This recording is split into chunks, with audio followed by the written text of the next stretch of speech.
નમસ્કાર મિત્રો, મારી યુટ્યુબ ચેનલમાં તમારું હાર્દિક સ્વાગત છે। આજે આપણે વાત કરવાના છીએ જામનગરના જામ સાહેબની વીરતા અને માનવતાની અમર વાત।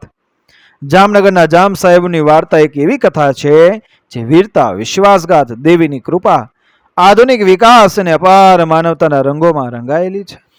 આ વાર્તા 1540માં શરૂ થાય છે, જ્યારે જાડેજા રાજપૂત વંશના જામ રાવલજીએ કચ્છમાંથી સ્થળાંતર કરીને હાલાર પ્રાંતમાં નવું રાજ્ય સ્થાપ્યું અને નવાનગર આજનું જામનગરની પાયો નાખ્યો। જામ શબ્દ ફારસીમાંથી આવે છે, જેનો અર્થ સરદાર, પિતા કે રાજા થાય છે, અને સાહેબ અરબીમાં માલિકનો અર્થ ધરાવે છે। જાડેજાઓ પોતાને ઈરાનના પૌરાણિક રાજા જમશેદના વંશજ માનતા હતા અને સિંધના સમા વંશના જામ રાજાઓના વારસદાર તરીકે જુદી પ્રતિષ્ઠા મેળવી હતી। જામ રાવલની વીરતા અને આશાપુરા માતાની કથા વાર્તાની શરૂઆતમાં જામ રાવલની વીરતા અને દેવી આશાપુરાની કથા આવે છે। તેમના પિતા જામ લખાજીને કાકાઓએ વિશ્વાસઘાતથી માર્યા હતા। રાવલે બદલો લીધો, પરંતુ દેવી આશાપુરાના સપનામાં આજ્ઞા મળી કે તું જે સોગંદ લીધા હતા તે તોડ્યા છે, હવે કચ્છ છોડી દે। રાવલે કચ્છ છોડ્યું, ધ્રોલ જીત્યું અને હાલારમાં આવીને નવાનગરની સ્થાપના કરી। એક પ્રસિદ્ધ લોકવાયકા છે કે શિકાર વખતે એક સસલાએ કૂતરાઓને ભગાડી મૂક્યા।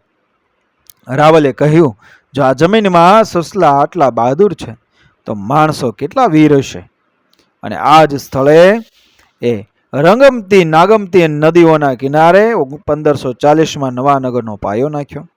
આ લોકવાયકા એ આજે પણ જામનગરની ઓળખ છે। બહાદુર એને વિકાસનું પ્રતીક। રજવાડાના મુખ્ય જામ સાહેબો જામનગર રજવાડામાં લગભગ 15થી વધુ જામ સાહેબો ગાદી પર આવ્યા। વંશની શરૂઆત જામ રાવલથી થઈ અને તે 1948 સુધી ચાલુ રહ્યું, જ્યારે ભારતમાં વિલીનીકરણ થયું। મહારાજા જામ સાહેબ રણજીતસિંહજી એટલે રણજી 20મી સદીમાં એ આ વંશની સૌથી ચમકતી હસ્તીઓ પૈકી એક છે। મહારાજા જામ સાહેબ શ્રી સર રણજીતસિંહજી વિભાજી એટલે 1907-1933 વિશ્વ વિખ્યાત ક્રિકેટર રણજી તરીકે જાણીતા। અભ્યાસ રાજકુમાર કોલેજ, રાજકોટ અને કેમ્બ્રિજમાં થયો। ક્રિકેટમાં લેગ ગ્લાન્સ જેવા અનોખા સ્ટ્રોક્સ બનાવીને તેઓ ભારતીય ક્રિકેટના પિતા તરીકે ઓળખાયા। રાજ્ય સંભાળ્યા પછી તેમણે જામનગરને એ આધુનિક બનાવવાની મુહિમ શરૂ કરી। સિંચાઈ વ્યવસ્થા, રેલવે, બેદીપોર્ટ, નવા રસ્તા અને મકાનો બનાવ્યા। પ્રતાપ વિલાસ મહેલ યુરોપિયન અને ભારતીય સ્થાપત્યનું અદ્ભુત મિશ્રણ તેમના સમયમાં બન્યું।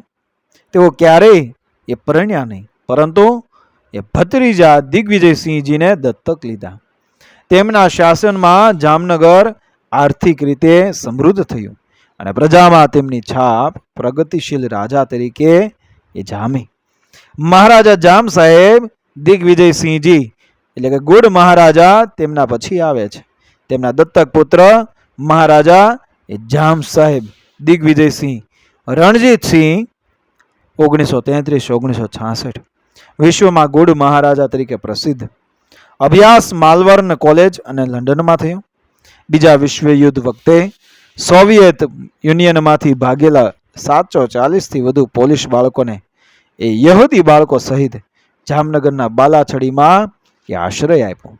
ત્યાં શાળા, હોસ્પિટલ અને લાઇબ્રેરી બનાવી, ખોરાક, કપડાં, શિક્ષણ આપ્યું। બાળકોને કહ્યું, તમારા માતા પિતા નથી, પરંતુ હું તમારો બાપુ છું। પોલેન્ડમાં તેમને ડોબરી મહારાજા કહેવાય છે અને વોર્સોમાં એક ગુડ મહારાજા સ્ક્વેર છે। એમણે મહારાજ કુમારી કાંચન કુંવરબા સાથે લગ્ન કર્યા અને પુત્ર શત્રુ શૈલ્યસિંહજીને જન્મ આપ્યો। દરબારગઢ મહેલ, લખોટા મહેલ હવે મ્યુઝિયમ જેવી ઇમારતો તેમના સમયમાં વિકસી। તેઓ સેનામાં લેફ્ટનન્ટ જનરલ હતા અને લીગ ઓફ નેશન્સ યુએનમાં ભારતનું પ્રતિનિધિત્વ કર્યું। સૈન્ય તાકાત અને પ્રજામાં છાપ જામ સાહેબોનું સૈન્ય રાજપૂત વીરતાનું પ્રતીક હતું। ઐતિહાસિક કાળમાં તેઓ એ યુદ્ધમાં આગળ રહેતા।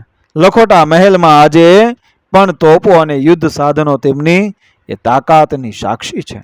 એમણે વિકાસ કાર્યો, રસ્તા, પાણી, શિક્ષણ, વેપાર અને આર્થિક સમૃદ્ધિ વધારી। પ્રજામાં તેમની છાપ અત્યંત સકારાત્મક હતી। તેઓ પ્રજાને એ પોતાની એ ગણતા હતા. આજે જામ સાહેબોનું શાસન સમાપ્ત થયું છે, પરંતુ તેમની વાર્તા જીવંત છે. દરબારગઢ, પ્રતાપ વિલાસ અને લખોટા મહેલો આજે પણ એ પ્રજાને યાદ અપાવે છે કે એક વખત આ નગરમાં એવા રાજાઓ રાજ કરતા હતા જેઓ વીર હતા, વિકાસકાર હતા અને માનવતાના એ પ્રતીક હતા. જામનગરના જામ સાહેબોની એ વાર્તા માત્ર ઇતિહાસ નથી, પરંતુ વિકાસ, કરુણા અને વીરતાની અમર પ્રેરણા છે. આ વાર્તા આજે પણ જામનગરની ગલીઓમાં એ ગૂંજે છે, જ્યાં એક સસલાની બહાદુરીએ એક રાજ્ય જન્માયું અને એક મહારાજની કરુણાએ વિશ્વને બતાવ્યું કે સત્તા કરતાં માનવતા વધુ મોટી છે. મિત્રો, વિડીયો પસંદ આવ્યો મારી ચેનલ સબસ્ક્રાઈબ કરો, ફોલો કરો, શેર કરો. મળી આવી જ ઘટનાને પ્રેરણાદાયક વાર્તાઓ સાથે આગળના વિડીયોમાં. બન્યા રહેજો મારી ચેનલ સાથે. જય શ્રી કૃષ્ણ, રાધે રાધે, જય શ્રી રામ, જય મા ભવાની.